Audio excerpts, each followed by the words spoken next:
اللہ الرحمن الرحیم۔ جیسا کہ ہم سب جانتے ہیں کشمیر ایک سیاسی مسئلہ ہے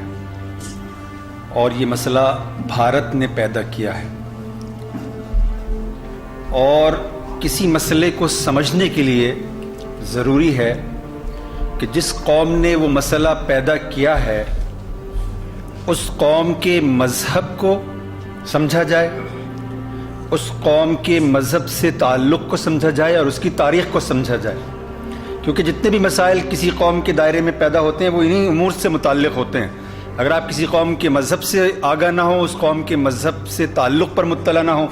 اور اس قوم کی تاریخ آپ کے پیش نظر نہ ہو تو پھر آپ کسی مسئلے کو آپ اچھی طرح سے سمجھ نہیں سکتے۔ قرآن مجید فرقان حمید میں یہود و نصارہ کا ذکر تو ہے، ہندوازم کا ذکر نہیں ہے، اس لیے ہم وثوق سے نہیں کہہ سکتے کہ ہندوازم کوئی آسمانی مذہب ہے یا نہیں ہے، وثوق سے نہیں کہہ سکتے ہم۔ البتہ جن لوگوں نے ویدوں کا، ان کی مقدس کتاب کا تھوڑا بہت مطالعہ کیا ہے وہ اس بات کی گواہی دیں گے کہ وید کے اندر یہ عظمت پائی جاتی ہے کہ اس کے بارے میں یہ خیال کیا جا سکتا ہے، قیاس کیا جا سکتا ہے کہ یہ بھی آسمانی کتابوں میں سے ایک آسمانی کتاب رہی ہوگی۔ اس کا سبب یہ ہے کہ جس طرح تمام آسمانی کتابوں کے اندر اصول توحید بیان ہوا ہے، تفصیل کے ساتھ ہوا ہے، اسی طرح وید کے اندر توحید کا اصول اسی طرح سے بیان ہوا ہے جس طرح سے کہ قرآن مجید میں بیان ہوا ہے۔ جس طرح ہمارا دین رسالت کے تصور کو، وحی کے تصور کو ہمارے سامنے لاتا ہے، اسی طرح وید اور ان کی دوسری مقدس کتابیں ہمارے سامنے رسالت کے اور وحی کے تصور کو سامنے لاتی ہیں۔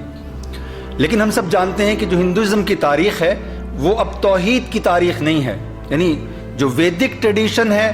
وہ ایک الگ ٹریڈیشن ہے اور جو پاپولر ہندوازم ہے وہ ایک الگ چیز اور ایک الگ حقیقت ہے۔ یعنی اس کا مطلب یہ ہے کہ خود ہندوؤں نے وید کی تعلیمات کو ایبنڈن کر دیا اور انہوں نے وہ شرک ایجاد کیا جس کو خود وید انڈورس نہیں کرتا ہے، جس کو گیتا انڈورس نہیں کرتی ہے، جس کو مہا بھارت انڈورس نہیں کرتی ہے۔ تو اس سے یہ پتہ چلا کہ یہ ایک ایسی قوم ہے کہ جو اس خرابی میں مبتلا ہے کہ جس خرابی میں اس سے پہلے کی بہت سی امتیں مبتلا رہ چکی ہیں، کہ انہوں نے اپنی بنیادی تعلیمات کو مسخ کیا اور ان میں تبدیلی پیدا کی اور ان میں تغیر پیدا کیا اور چھوٹے چھوٹے مفادات کے لیے اس کی انٹرپریٹیشن کو تبدیل کیا۔ تو ہندوازم جو ہے یا اس کے ماننے والے جو ہیں ایک ایسی قوم ہے وہ کہ انہوں نے اپنے مذہب تک کو مسخ کر دیا ہے، اس کو ایبنڈن کر دیا ہے، اس کو ترک کر دیا ہے، اور ان کی جو مقدس کہی جانے والی شخصیات ہیں جس طرح کے کرشن ہیں یا رام ہیں، وہ ان کو اب ہسٹوریکل ریالٹی سمجھتے ہیں، وہ ان کے لیے فنکشنل ریالٹی نہیں ہے، ان کی زندگی پر اثر انداز ہونے والی شخصیتیں نہیں ہیں۔ وہ ان کا ذکر ضرور کرتے ہیں، ان سے محبت کرتے ہیں، ان کو یاد کرتے ہیں، لیکن وہ ان کے لیے تاریخی حیثیت کی حامل ہیں، عملی حیثیت کی حامل نہیں ہے۔ اس کا مطلب یہ ہے کہ ہندوؤں کی عظیم اکثریت یہ سمجھتی ہے کہ ہندوازم اب پریکٹسنگ نہیں رہا، اس کو پریکٹس نہیں کیا جا سکتا، یہ ایک ماضی کی چیز تھا، ماضی کے اندر یہ دفن ہو گیا، یہ ان کا پرسیپشن ہے۔ اچھا، آپ سب لوگوں نے بارہا یہ پڑھا ہوگا اور سنا ہوگا کہ ہندوؤں میں ایک ذات پات کا نظام پایا جاتا ہے اور اس کو وہ ورن کہتے ہیں، اور ورن کے اندر 4 ذاتیں پائی جاتی ہیں: برہمن، شتری، ویش اور شودر۔ خود ہندوؤں کی بہت بڑی اکثریت یعنی عظیم اکثریت کو یہ معلوم نہیں ہے کہ ان کی اوریجنل کتابوں میں ان تصورات کا اوریجنل تصور کیا ہے۔ یعنی ان کی مقدس کتابوں میں برہمن کی جو ڈیفینیشن بیان ہوئی ہے اس کو اگر آپ سم اپ کریں تو برہمن کا مطلب ہے ایک متقی اور پرہیزگار آدمی، ایک ایسا آدمی کہ جس کی روحانی استعداد باقی انسانوں کی روحانی استعداد سے زیادہ ہے، ایک ایسا آدمی کہ جو اپنی مقدس کتاب کو انٹرپریٹ کرنے کی روحانی صلاحیت کا حامل ہے، وہ آدمی برہمن ہے۔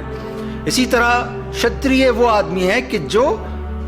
فزیکل پاور کا حامل ہے، اور وہ جس طرح برہمن اپنے دین کا دفاع کر سکتا ہے اسی طرح شتریہ اپنے ملک کا دفاع کر سکتا ہے، یعنی فائٹنگ فورس رکھنے والا آدمی شتری کہلاتا ہے۔ اسی طرح جو ویش ہے، ہم سب جانتے ہیں اپنے مشاہدے تجربے کی روشنی میں کہ انسانوں میں کچھ ایسے انسان ہوتے ہیں کہ جن کی عقل معاش بہت تیز ہوتی ہے، یعنی وہ کاروبار کے لیے بہت مفید ہوتے ہیں۔ تو ویش جو ہیں وہ لوگ ہیں کہ جو کاروبار کے لیے مفید ہیں،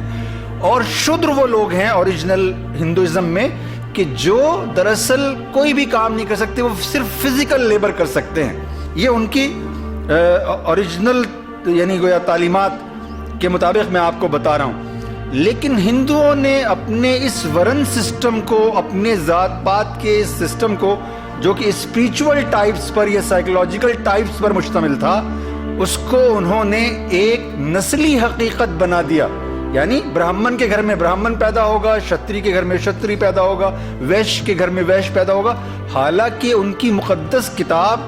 مہابھارت میں صاف لکھا ہوا ہے کہ ایک برہمن کے گھر میں شودر اور شودر کے گھر میں برہمن پیدا ہو سکتا ہے. یعنی یہ میں ان کی کتاب کو کوٹ کر رہا ہوں، یہ میں اپنی ذاتی رائے نہیں دے رہا ہوں. ان کی کتاب مہابھارت میں صاف لکھا ہوا ہے کہ ایک برہمن کے گھر میں شودر، یعنی ایک ایسا آدمی پیدا ہو سکتا ہے برہمن کے گھر میں کہ جو کوئی لیاقت نہیں رکھتا، کوئی اہلیت اور کوئی صلاحیت نہیں رکھتا، صرف فزیکل لیبر کر سکتا ہے. اور ایک فزیکل لیبر کرنے والے کے گھر میں ایک ایسا انسان پیدا ہو سکتا ہے کہ جس کی روحانی استعداد غیر معمولی ہو، جو ویدوں کا اور ان کی مقدس کتابوں کا انٹرپریٹر ہو، اس کی تعبیر اور تشریح کرنے والا ہو. یہ اوریجنل کانسیپٹ ہے ان کی اس میں. لیکن آپ کو معلوم ہے کہ انہوں نے اپنے اس کاسٹ سسٹم کو ایک نسلی حقیقت بنا دیا، اور اس کا نتیجہ یہ نکلا کہ وہ گزشتہ 5000 سال سے، وہ اپنی تاریخ بتاتے ہیں کہ 5000 سال پرانی ہماری تاریخ ہے، وہ 5000 سال سے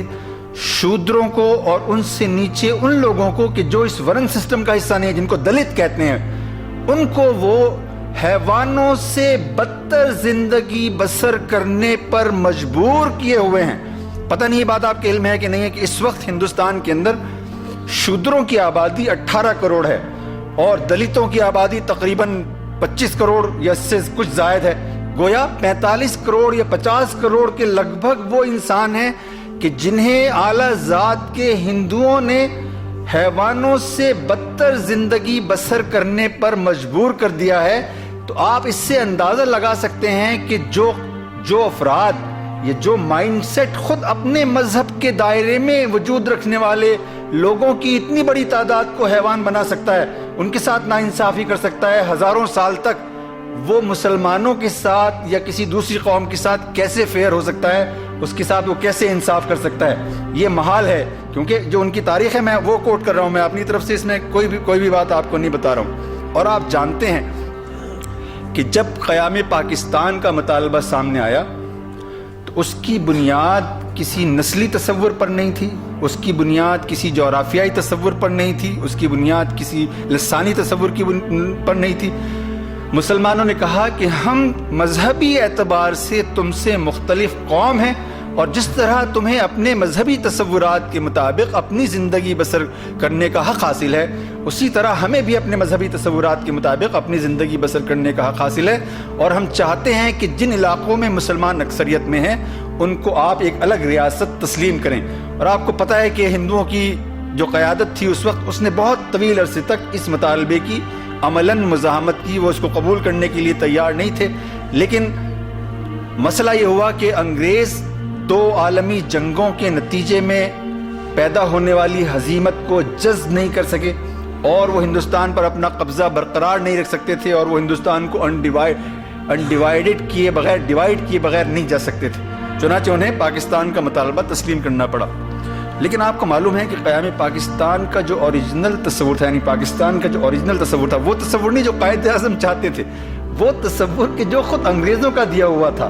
اس پر بھی اس طرح سے عمل نہیں ہوا جس طرح سے کہ اس پر عمل ہونا چاہیے تھا. آپ کے پتہ نہیں بات علم ہے کہ نہیں ہے کہ ریڈ کلف جس نے تقسیم بر صغیر کا کام جس کو سونپا گیا، اور جس نے عملاً تقسیم بر صغیر کے نقشے کو عملی صورت دی،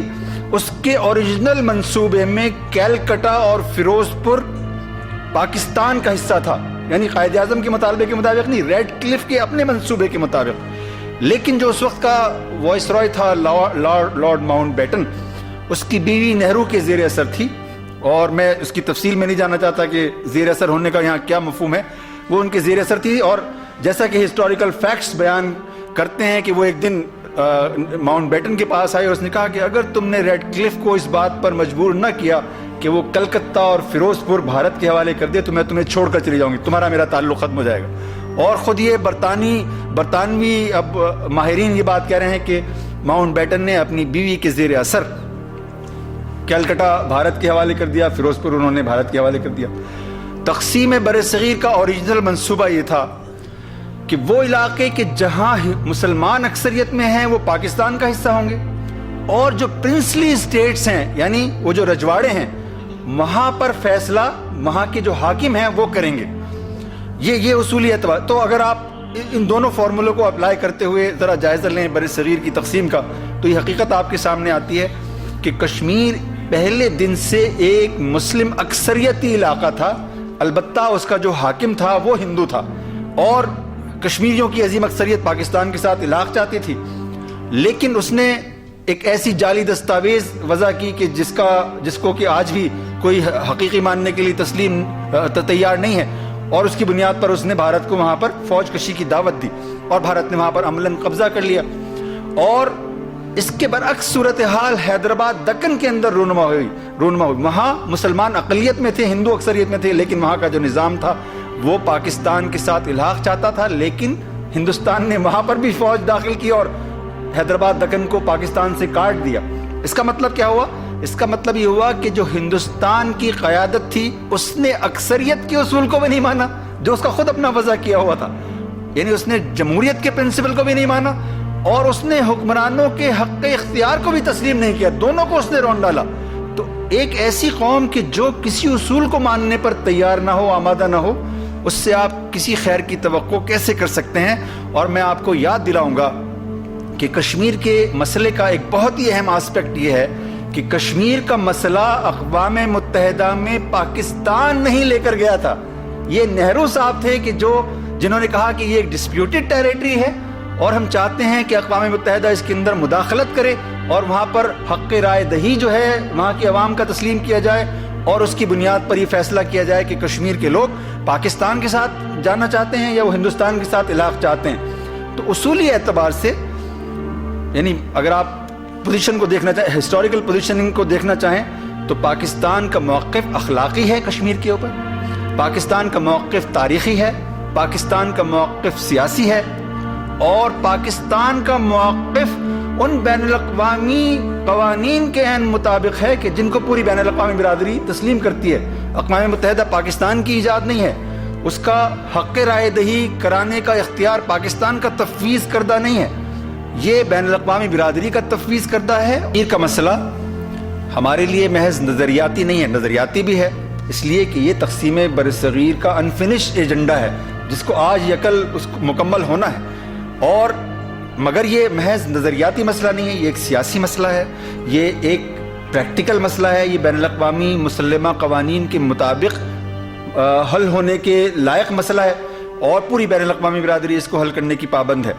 لیکن ہماری یعنی اگر آپ قومی تاریخ کے نقطہ نظر سے دیکھیں تو میں آپ کو یاد دلاؤں گا کہ قائد اعظم رحمۃ اللہ علیہ نے فرمایا تھا کہ کشمیر پاکستان کی شہرگ ہے, اور جب انہوں نے یہ بات کہی تھی تو ان کے ذہن میں یہ بات تھی کہ کشمیر وہ خطہ ہے کہ جہاں پاکستان کی طرف آنے والے دریاؤں کا, تمام دریاؤں کا سلسلہ کشمیر سے کسی نہ کسی عنوان سے متعلق ہے, اور اگر ہم کشمیر کے اوپر بھارت کا حق تسلیم کر لیں تو وہ پاکستان کو ان تمام آبی وسائل سے اکثر محروم کر دے گا. اور قائد اعظم نے یہ بات آج سے 60 سال پہلے کہی تھی, 60-65 سال پہلے انہوں نے یہ بات کہی تھی. اور اب ہم بھارت کو دیکھ رہے ہیں کہ وہ جس طرح پاکستان کے خلاف آبی جارحیت کر رہا ہے, تو اس سے آپ اندازہ کر سکتے ہیں کہ قائد اعظم کی بصیرت 65 سال پہلے یہ بات دیکھ رہی تھی کہ اگر کشمیر پاکستان کو نہ ملا تو بھارت عملاً پاکستان کا ناطقہ بن کر دے گا اور پاکستان کو ایک بنجر سرزمین کے اندر تبدیل کر دے گا. تو پاکستان ہمارے لیے ایک جذباتی مسئلہ بھی ہے. اور پھر پاکستان کا کے نقطہ نظر سے کشمیر کی اہمیت یہ بھی ہے کہ کشمیر کے بارے میں یہ کہا جاتا تھا, اور یہ تاریخی اعتبار سے غلط بات نہیں تھی, کہ کشمیر کے جغرافیے میں آباد لوگ کبھی بھی مسلح مزاحمت کی طرف راغب نہیں ہو سکتے. مطلب کشمیریوں کی تاریخ نہیں تھی, کشمیریوں کی تاریخ ایک پیسفل تاریخ تھی جہاں پر اس طرح کی مزاحمت کی کوئی ٹریس نہیں ملتا. لیکن جب پاکستان نے کشمیر کے مسئلے کو ٹیک اپ کیا اور کشمیریوں کو یہ میسج دیا گیا کہ اگر آپ اپنی تحریک کو ایک خاص سطح کے اوپر لے آئیں گے تو پاکستان آپ کی مدد کرے گا, تو کشمیریوں نے اپنی تمام کشتیاں جلا ڈالیں اور وہ کر کے دکھایا کہ جس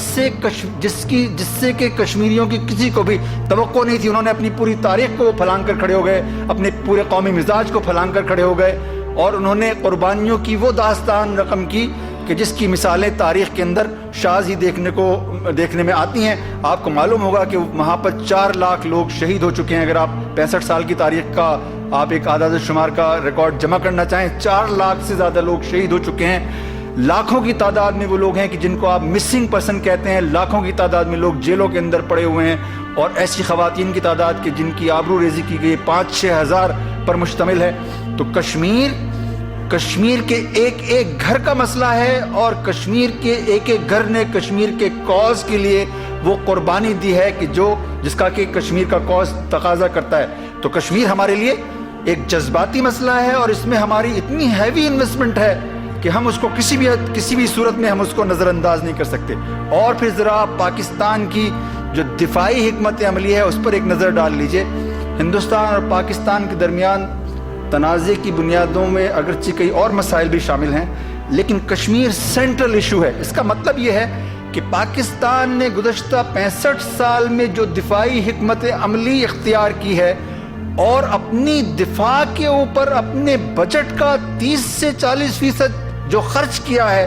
وہ کشمیر کی وجہ سے خرچ کیا ہے. اس کا مطلب کیا ہوا؟ اس کا مطلب یہ ہوا کہ ہم نے 65 سال میں اپنی 7-8 نسلوں کی معاشی مستقبل کی قربانی دی ہے کشمیر کے لیے. یعنی کشمیر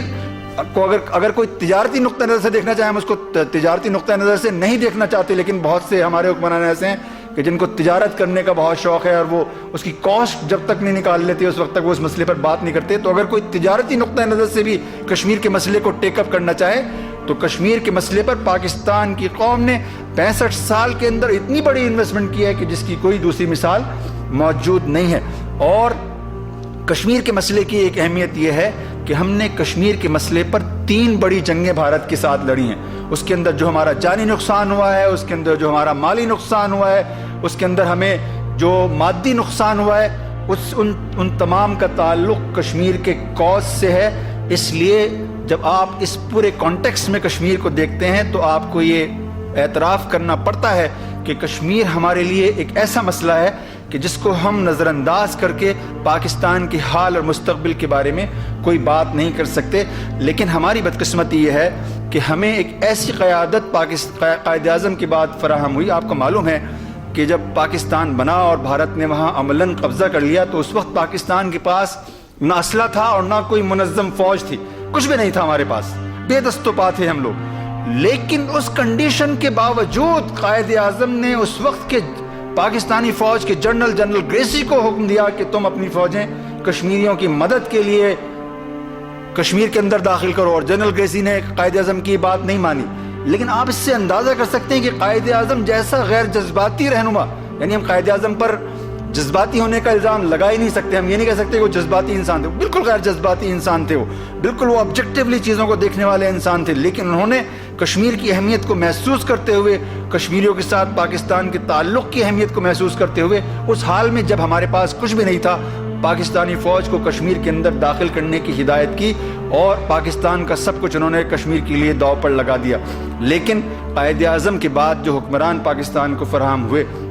ہم یہاں آج نواز شریف کا رونا روتے ہیں, بے نظیر بھٹو کا رونا روتے ہیں, اور یہ سمجھتے ہیں کہ شاید یہ جو سویلین حکمران ہیں یہ تو ہندوستان کے سامنے بو ڈاؤن کرنے میں رتی برابر بھی دیر نہیں لگاتے. لیکن بدقسمتی سے کشمیر کے سلسلے میں اور بھارت کے سلسلے میں جو جرنیلوں کی تاریخ ہے وہ پاکستان کے سول حکمرانوں سے کہیں زیادہ شرمناک ہے. میں آپ کو یاد دلاؤں گا وہ زمانہ جب 1962 میں چین اور بھارت کی جنگ ہوئی, اور آپ کو معلوم ہے کہ اس جنگ کے اندر بھارت کو بدترین ہزیمت کا سامنا کرنا پڑا. اور جب وہ جنگ شروع ہونے والی تھی تو چین کی قیادت نے پاکستان کو پیغام دیا کہ یہ تمہارے لیے نادر موقع ہے, تم کشمیر کو اپنی شہرک کہتے ہو, تم آگے بڑھو. بھارت کی پوری فوجی قوت چین کی سرحد کے ساتھ تعینات ہو چکی ہے, اور کشمیر کو ٹیک اپ کر لینا تمہارے لیے ایک دن کا واقعہ ہو سکتا ہے, تو تم جاؤ اور اپنے کشمیر کو لے لو تم. جنرل ایوب خان کو یہ پیغام ملا, مگر یہ اطلاع کسی طرح سے امریکنز تک پہنچ گئی, اور امریکنز نے جنرل ایوب خان کو دھمکایا اور اس کو مشورہ دیا کہ ہرگز تم اس میں مداخلت نہ کرنا، اور ہم تمہیں یقین دلاتے ہیں کہ جیسے ہی یہ چین بھارت جنگ ختم ہوگی ہم اس میں انٹروین کریں گے اور مسئلہ کشمیر اقوام متحدہ کی قراردادوں کے مطابق ہم حل کرا دیں گے۔ اور آپ کو معلوم ہے کہ چین اور بھارت جنگ ختم ہو گئی، بھارت کو اس میں شکست ہو گئی، لیکن مسئلہ کشمیر جہاں تھا وہیں موجود رہا، اور وہ ایک تاریخی موقع، ایک نادر موقع جو ہمیں فراہم ہوا تھا وہ ہم نے گنوا دیا۔ اور پھر میں آپ کو یاد دلاؤں گا وہ وقت جنرل ضیاء الحق کو ہم کشمیر کے سلسلے میں سب سے متحرک آدمی کہہ سکتے ہیں، سب سے زیادہ ان کا کنٹریبیوشن ہے، اور کہنے والے یہ بھی کہتے ہیں کہ وہاں پر جو جہادی مومنٹ چلی وہ جنرل ضیاء الحق کے کہنے پر چلی، اور اس میں بڑی حد تک صداقت ہے۔ لیکن میں آپ کو بتاؤں کہ یہ بات مجھے ایک ہماری قومی زندگی میں ایک بہت اہمیت کی حامل ایک شخصیت نے ایک دفعہ بتائی۔ انہوں نے مجھے بتایا کہ جنرل ضیاء الحق نے کشمیریوں کو یہ پیغام دیا کہ اگر تم اپنی مومنٹ کو پاپولیرٹی کی ایک خاص سطح تک لے آؤ گے تو پھر ہم انٹروین کریں گے اور تمہاری مدد کریں گے۔ اور جب کشمیری ان کی اس مشورے کے مطابق اپنی مومنٹ کو اس سطح تک لے گئے، بلکہ اس سے بھی آگے لے گئے، اور یہ صورتحال پیدا ہوئی کہ انہوں نے کشمیر کو پاکستان کہنا شروع کر دیا اور اپنے علاقوں کے نام پاکستان کے علاقوں کے نام پر رکھنے لگے، اور انہوں نے اپنی گھڑیوں کو پاکستان کے وقت کے ساتھ ہم آہنگ کر لیا،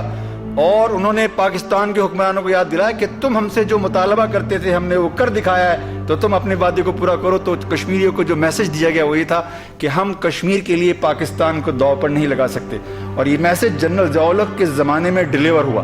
اور جو صاحب اس معاملے سے واقف تھے یہ بات انہوں نے مجھے خود بتائی۔ اور میں آپ کو یاد دلاؤں گا جنرل پرویز مشرف کا وہ پورا زمانہ۔ جنرل پرویز مشرف کو ہم کارگل کا ہیرو کہتے ہیں، اور کارگل میں عملاً یہ ہو گیا تھا کہ وہاں جیو اسٹریٹجک لوکیشن کے اعتبار سے پاکستان نے ہندوستان کی 2 ڈویژن فوج کو گھیر لیا تھا، اور یہ پہلا موقع تھا کہ ہندوستان کی 2 ڈویژن فوج اس طرح پھنس گئی تھی کہ اس کے پاس 2 ہی آپشن تھے، یا تو وہ لڑتے ہوئے وہاں پر مر جائے، فنا ہو جائے، یا پھر وہ پاکستانی فوج کے سامنے ہتھیار ڈال دے۔ لیکن ہمارے حکمرانوں کا مسئلہ یہ ہے کہ وہ ہر مسئلے کو ایک حربہ سمجھتے ہیں، ایک ٹیکٹیکل اسٹریٹجی سمجھتے ہیں، وہ پورا وجود ان کا اس مسئلے کے اندر شامل نہیں ہوتا۔ بالکل جس طرح آپ نے دیکھا کہ بھارتی پنجاب میں جب موومنٹ چلی سکھوں کی تو ہم نے اس کو سپورٹ کیا، لیکن پھر ایک مرحلہ ایسا آیا کہ ہم نے سکھوں کی فہرستیں بھارت کے حوالے کر دی، اور لوگ کہتے ہیں کہ بے نظیر بھٹو نے سکھوں کی فہرستیں بھارت کے حوالے کی۔ میں آپ کو بتا سکتا ہوں کہ پاکستان کا کوئی سول حکمران یہ جرت نہیں کر سکتا کہ وہ اتنا امپورٹنٹ ڈیسیژن پاکستان کے حقیقی حکمرانوں کی مرضی کے بغیر لے سکے، ممکن نہیں ہے۔ یہ بے نظیر بھٹو یہ کر نہیں سکتی تھی، اور اگر کر لیتی وہ تو وہ زندہ نہیں رہ سکتی تھی، اور زندہ تو خیر وہ بعد میں بھی نہیں رہی، لیکن وہ یہ کر نہیں سکتی تھی۔ تو پاکستان کے جو حقیقی حکمران تھے انہوں نے، پاکستان کے جو جرنیل تھے انہوں نے ان کو یہ کرنے پر مجبور کیا، اور یہی صورتحال کشمیر کے اندر رونما ہوئی کہ جب کشمیریوں نے اپنی تحریک آزادی کو اس سطح تک پہنچا دیا اور شدت تک پہنچا دیا کہ جو ان سے مطلوب تھی، تو ان کو یہ میسج دیا گیا کہ ہم کشمیر کے لیے پاکستان کو داؤ پر نہیں لگا سکتے۔ اور یہی صورتحال اس وقت رونما ہوئی جب ہم نے کارگل کے اندر ہندوستان کی 2 ڈویژن فوج کو پھنسا لیا، اور بھارت مجبور ہوا کہ وہ امریکہ سے براہ راست مداخلت کی اپیل کرے، اپنی قومی انا کو ایک طرف رکھے اور امریکہ کے آگے جھکے اور اس سے وہ بھیک مانگے، اور انہوں نے وہاں بھیک مانگی، اور بل کلنٹن نے جنرل پرویز مشرف کو، یا آپ کہہ لیجئے کہ اس وقت کی سول حکومت کو، نواز شریف کو حکم دیا کہ اپنی فوجیں وہاں سے تم نکالو، اور ہم نے وہاں اپنی فوجوں کو نکال دیا، اور وہ بازی جو ہم نے بظاہر جیت لی تھی اس کو ہم نے شیٹر کر دیا، اس کو ہم نے کھو دیا۔ اور پھر آپ نے وہ منظر بھی دیکھا کہ پاکستان اور بھارت کے درمیان کشمیر کے مسئلے پر جنرل پرویز مشرف کے تحت اور واجپئی صاحب کی نگرانی میں مذاکرات ہوئے آگرہ کے اندر، اور ایک ایسا مرحلہ آیا کہ لگا کہ جیسے وہاں مسئلہ کشمیر کا تصفیہ ہونے والا تھا، لیکن آپ نے دیکھا کہ وہ جو تصفیہ ہونے والا تھا اس کی تفصیلات بعد میں سامنے آئی، تو اس سے پتہ چلا کہ جنرل پرویز مشرف ایک ایسا تصفیہ پاکستان اور اہل کشمیر کے اوپر مسلط کرنا چاہتے تھے جس کا کشمیر کی جدوجہد آزادی اور وہاں دی جانے والی قربانیوں سے دور دور کا بھی تعلق نہیں تھا۔ وہ ایک ایسا حل تجویز کر رہے تھے کہ جو کسی کے لیے بھی ایکسیپٹیبل نہیں تھا، یہاں تک کہ بھارت کے لیے بھی وہ ایکسیپٹیبل نہیں ہوا، اور کشمیریوں کے لیے اور اہل پاکستان کے لیے تو وہ کسی طرح سے بھی ایکسیپٹیبل نہیں ہو سکتا تھا۔ انہوں نے اپنے پنڈورا باکس سے کشمیر کے 1 2 نہیں 6 7 مسئلے 6 7 حل نکال کر دکھا دیے، اور ایسا لگا کہ جیسے وہ کوئی حکمران نہیں ہے بلکہ کوئی مداری ہیں، تماشا کرنے والے ہیں، اور وہ یک کے بعد دیگر کبوتر اپنے اپنی کابوک سے نکالے چلے جا رہے ہیں، اپنی اس سے نکالے چلے جا رہے ہیں، اپنی جھولی سے نکالے چلے جا رہے ہیں، اور ایک نان سیریس فضا انہوں نے کشمیر کے حوالے سے متعین کر دی۔ تو اس سے معلوم ہوا کہ پاکستان کے سول حکمران تو خیر جتنے خطرناک ہوں گے اتنے خطرناک ہوں گے، لیکن جو پاکستان کے فوجی حکمران ہیں انہوں نے کشمیر کے کوز کو اس سے کہیں زیادہ نقصان پہنچایا ہے جتنا کہ سول حکمرانوں نے نقصان پہنچایا ہے۔ اور یہی سبب ہے کہ کشمیر عملاً، یعنی ہندوستان کو یہ بات دو اور دو چار کی طرح سے معلوم ہے کہ کشمیری سائیکولوجیکلی، ایموشنلی، جذباتی اعتبار سے، جغرافیائی اعتبار سے، سیاسی اعتبار سے بھارت سے کٹ چکے ہیں اور وہ کبھی بھی بھارت کا حصہ نہیں بن سکتے، اور وہ ابھی تک اپنے تلخ ترین تجربات کے باوجود، پاکستان سے ہونے والے تلخ ترین تجربات کے باوجود پاکستان کی طرف دیکھ رہے ہیں، اور وہ پاکستان سے مدد کی اور اعانت کے طالب ہیں، اور پاکستان کا حکمران طبقہ خواب خرگوش کے مزے لوٹ رہا ہے، اور انہوں نے مسئلہ کشمیر کو اس طرح سے سبوتاژ کیا ہوا ہے کہ جس کی کوئی مثال اور جس کی کوئی نظیر نہیں ملتی۔ تو اگر ہم پاکستان کی پوری تاریخ کے کانٹیکسٹ میں کشمیر کا جائزہ لیں تو ہم پر یہ حقیقت آشکار ہو جاتی ہے کہ کشمیر کا مسئلہ ہمارے لیے محض سیاسی مسئلہ نہیں ہے، یہ ہمارے لیے ایک نظریاتی مسئلہ ہے، ایک اخلاقی مسئلہ ہے۔ ہماری پوری تاریخ، ہمارا پورا دفاعی تصور، ہماری پوری معیشت، ہماری پوری معاشرت، ہماری پوری سیاست کشمیر کے گرد کسی نہ کسی عنوان سے گھومنے والی سیاست ہے۔ اور اگر ہم نے کشمیر پر کوئی ایسا کمپرومائز کیا کہ جو ہماری تاریخ کے، ہماری تہذیب کے اور ہمارے قومی مقاصد کے مطابق نہ ہوا،